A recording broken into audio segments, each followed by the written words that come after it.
बंधुओं, साधु ज्ञानी थे, ज्ञान संपन्न थे। उसके भावों को देखा, सोचा इस समय ये जीव कितनी कर्म निर्जरा कर रहा है, ऊंचे भावों से दे रहा, कितनी कर्म निर्जरा कर रहा। एक स्थिति आई, साधु का पात्र किनारे तक भर जाता।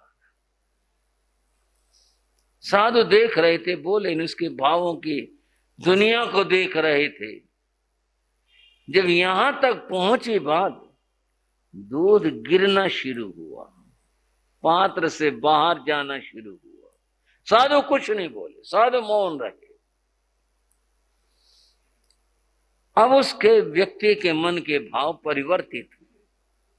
परिवर्तित होकर क्या सोचने लगा, ये तो साधु बड़ा लोभी है, बर्तन पात्र भर गया और अभी तक इसने एक बार मुंह से बस नहीं कहा, निषेध नहीं किया, बस भाई और नहीं चाहिए, बहुत हो गया, तो यहां तक भर गया। असल तो उसको पहले कहना चाहिए था, ये साधु है, ये स्वादु है, लोभी है वस्तु का, और कितने लेगा, ये पात्र भर गया और अभी तक इसने कुछ भी नहीं कहा। व्यक्ति के मन के भाव परिवर्तित हुए। जब परिवर्तित हुए तो गिरने शुरू हुए। साधु के प्रति, धर्म के प्रति, दान के प्रति अनास्था पैदा हुई। अनास्था होने से भाव गिरने शुरू हुए।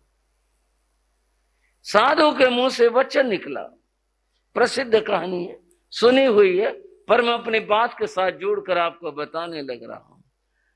साधु के मुंह से निकला, मत गिर, मत गिर, मत गिर। साधु उसके भावों को कह रहा था, और मत गिरो, और मत गिरो। उस भाई ने, देने वाले ने, दाता ने क्या सोचा, ये साधु दूध को कह रहा मत गिर। आखिर उसका क्रोध बढ़ गया और वो बोला, ये कोई जीव है, इसको कोई सुनाई देता है दूध को कि मत गिर, मत गिर, इसे बोले जा रहे हो। साधु समझ गए, बोले मैं दूध को नहीं कह रहा, मैं तो तुम्हें कह रहा हूं, मुझे क्या कह रहे हो। बोले पहले तेरे भाव बड़े उज्जवल थे और अब तेरे भाव बहुत गिर गए। अब तो तू दान को भी दान नहीं समझ रहा, साधु को साधु नहीं समझ रहा। अब तो तेरे मन में कुछ और ही तरह का भाव है। ये भाव तेरे कर्म बंध का कारण है। मैं इसलिए कह रहा था मत गिर, मत गिर। गृहस्थ को होश आया, उसने कहा ये साधु तो ज्ञानी है और जो कह रहे हैं वो ठीक कह रहे हैं। मेरे मन के अंदर बहुत विपरीत भाव आ गए थे, वो रुक जाता है, अब पश्चाताप करने लगता है। कहानी यहां तक है, एक बार दूध बढ़ रहा था, भाव बढ़ रहे थे, दूध गिरना शुरू हुआ तो भाव क्या हो गए, गिरने शुरू हो गए। भाव गिरने शुरू हुए, दूध गिरना शुरू हुआ और साधु कह रहा था मत गिर, मत गिर। बंधुओं, इन भावों की बात ही ऐसी होती है। चाणक्य ने, महान विद्वान आचार्य चाणक्य ने कहा, न काष्ठे विद्यते देवो न शिलायाम न कांचने, यत्र भावस्तत्र हरिस् तस्मात् भाव ही कारयेत्, तस्मात् भावो ही कारयेत्। आचार्य चाणक्य ने कहा, देवता, भगवान, इष्ट, जो जिसको भी मानता है, जिसकी जहां पर श्रद्धा है, न काष्ठे विद्यते देवो, उसने कोई प्रतिमा बनाई है, चाहे वो काष्ठ की है, चाहे वो पत्थर की है, चाहे वो सोने की है, किसी चीज की है। चाणक्य कहते हैं ये देव नहीं है। किसी भाई के प्रिय बात लगी हो, बात पूरी सुन ले, फिर उसके बाद में बात सोचेंगे आप। चाणक्य कहते हैं ये देव नहीं है। न विद्यते, यह देव नहीं है। इस काष्ठ में, पत्थर में, सोने में, इसमें देव नहीं है। और कहां पर है? यत्र भावस् तत्र हरि, जहां पर भाव है वहां परमात्मा है। क्या है? जहां भाव है, श्रद्धा है, वहां परमात्मा है। तस्मात् भाव ही कारणम, इसलिए अपने भावों को उज्जवल करो, भावों को ऊंचा उठाओ। आप जितने भावों को ऊंचा उठाओगे, जितने आपके भाव ऊंचे होंगे, आप उस परम तत्व को, हरि को, परमात्मा को, भगवान को प्राप्त कर सकेंगे। इससे प्राप्त नहीं होगा केवल जो मात्र काष्ठ या प्रस्तर आदि की प्रतिमा है।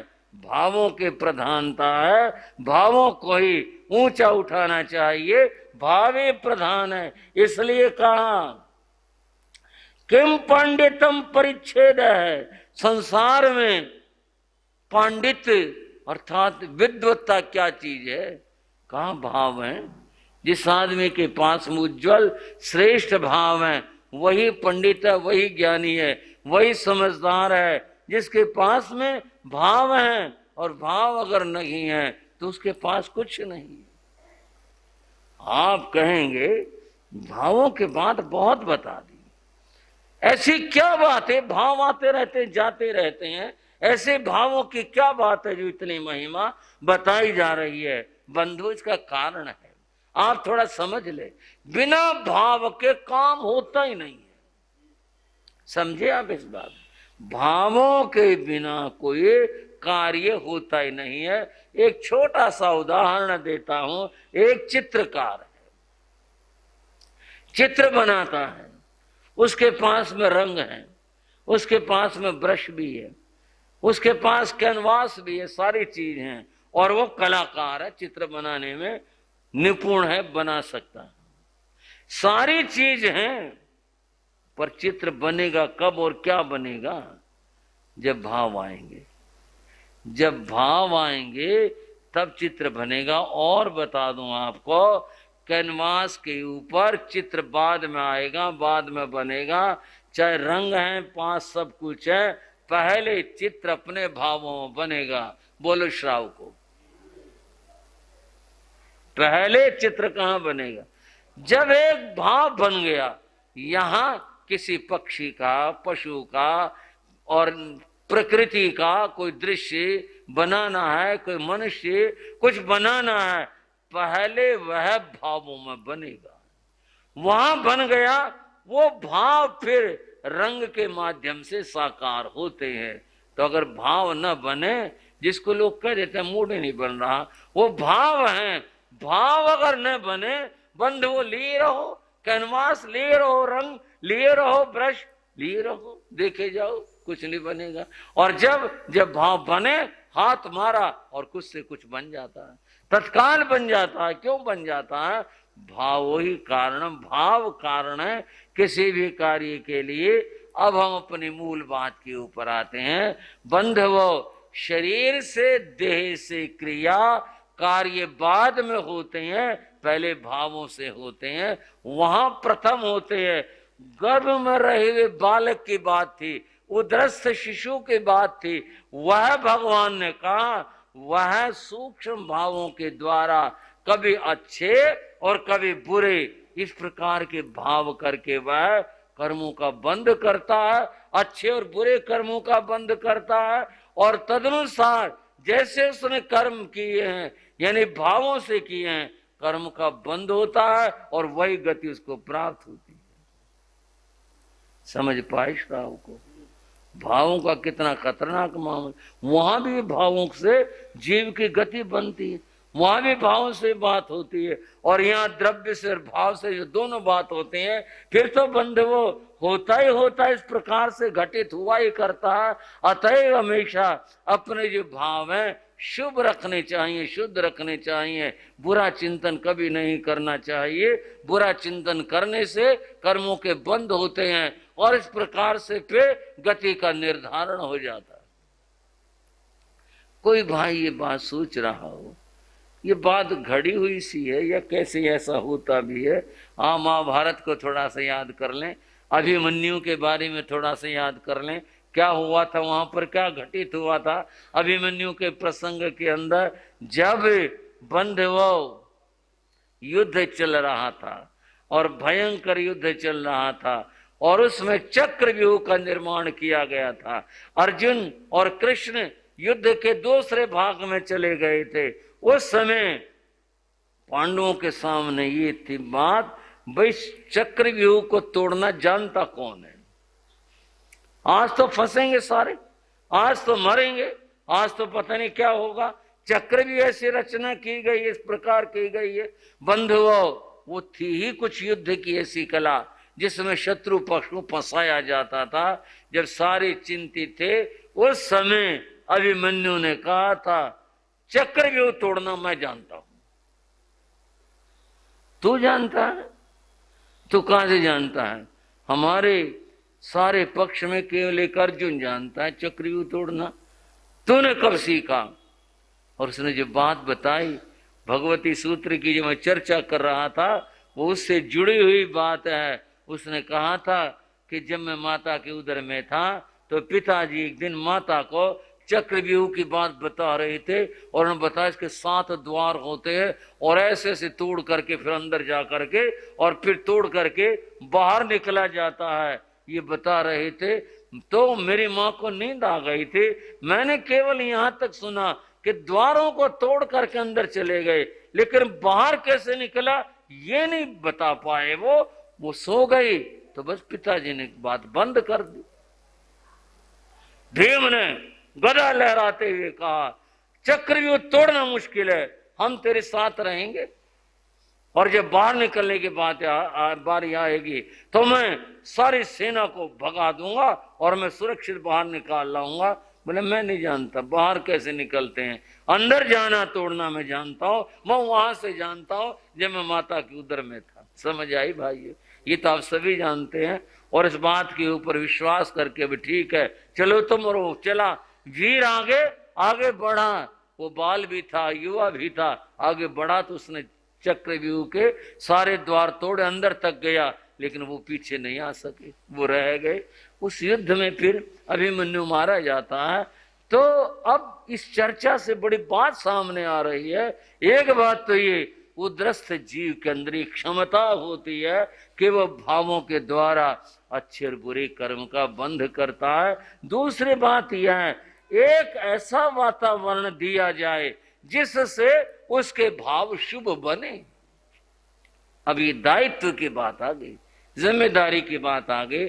अगर माता सत्संग में जाती हैं, उसकी जब उदर के अंदर शिशु है और संत के वचन सुनती हैं, शास्त्र सुनती हैं और स्वाध्याय करती हैं, कुछ अच्छा इस प्रकार का कार्य करती हैं जिससे धर्म की वृद्धि हो, भावों की शुभता हो, जब ऐसा करती हैं उससे उस शिशु के भाव शुभ होते हैं। और यदि वह राग द्वेष में और बहुत सारी बातें हैं उन सब में लगी रहती है, उलझी रहती है, मार धाड़ काट, फिल्म देखना, ये करना वो करना, इस तरह की बातों में उस शिशु के संस्कार अच्छे नहीं बन पाते। और यदि अच्छे संस्कार देने हैं तो अच्छा करना पड़ेगा। स्वाध्याय करें, प्रवचन सुने, संत दर्शन करें, शुभ चर्चाएं करें, कुछ अच्छा करें, उसके संस्कार अच्छे बनेंगे उदस्त शिशु के, और आगे चल करके वह क्या अपने जीवन में अच्छा बन सकता है, बहुत कुछ हो सकता है। ये चर्चा से हमें ज्ञात हुआ। गौतम स्वामी ने बड़ी अद्भुत बात पूछी और हमें पता चला कि उदरस्थ आत्मा भी कैसे कैसे कार्य कर सकती है। आप समझ ही गए होंगे। आज की चर्चा को अब विराम देते हैं। पूज्य गुरुदेवों की चर्चा कर रहे हैं। गुरु योगी राज गुण गाले चरणों में,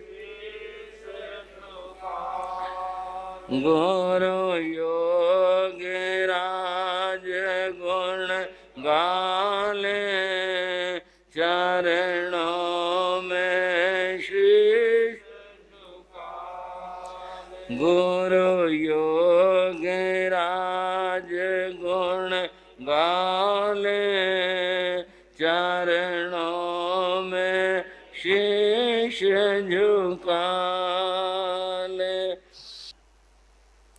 पूज्य गुरुदेव योगराज जी की घटनाओं की कुछ चर्चा कर रहा हूं। अभी कुछ भावों की बात आई। श्रद्धा भावों से जुड़ी हुई चीज है, और जिसको गुरु वचनों पर श्रद्धा होती है उसका बेड़ा पार होता ही होता है। गुरु महाराज योगीराज जी पंजाब का एक कस्बा जिसका नाम खरड़ है, वहां ठहरे हुए थे। मैं वैरागी था। वहां एक परिवार, परम श्रद्धावान मास्टर पन्नालाल जी का परिवार, उस समय वहां रहता था, अब भी रहता, कुछ चंडीगढ़ कुछ मोहाली, इस तरह से परिवार जैसे विकास पाता है। उस समय वो खरड़ में थे। गुरु महाराज ने जैसा होता है, वे वैरागी का प्रबंध एक घर में बैठे वहां खाना खाया का, ठीक है, जिससे एक स्थान पर गए खाना खा करके मैं आ जाता, ऐसे होता था। मास्टर पन्नालाल जी के 3 लड़के थे। बड़े बेटे का नाम हीरा लाल है, बहुत अच्छे श्रावक हैं हीरा लाल वर्तमान में। मैं जाता, तीनों ही भाई बहुत प्रेम करते थे, बहुत ज्यादा प्रेम करते थे, और मास्टर जी मुझे पढ़ाते भी थे। एक दिन भाई हीरा लाल ऐसे गर्दन पकड़े हुए ऐसे बैठे। मैं बोला ऐसे बचपन तो था, वहां क्या हुआ? बोला दर्द निकले आए बहुत, सिर गर्दन सीधी नहीं हो रही। मगर अच्छा, वो बस और तो क्या, बात सुन ली, बात पूछ ली, उससे मैं आ गया। वो दूसरे दिन भी ये रहा, रात को सोने में बड़ी दिक्कत हुई इसको। डॉक्टर के भी गए, दवाई भी ली, जो कुछ लगाने को दिया डॉक्टर ने वो भी लगाया, हुआ। तीसरे चौथे दिन वो ठीक ही नहीं हुआ।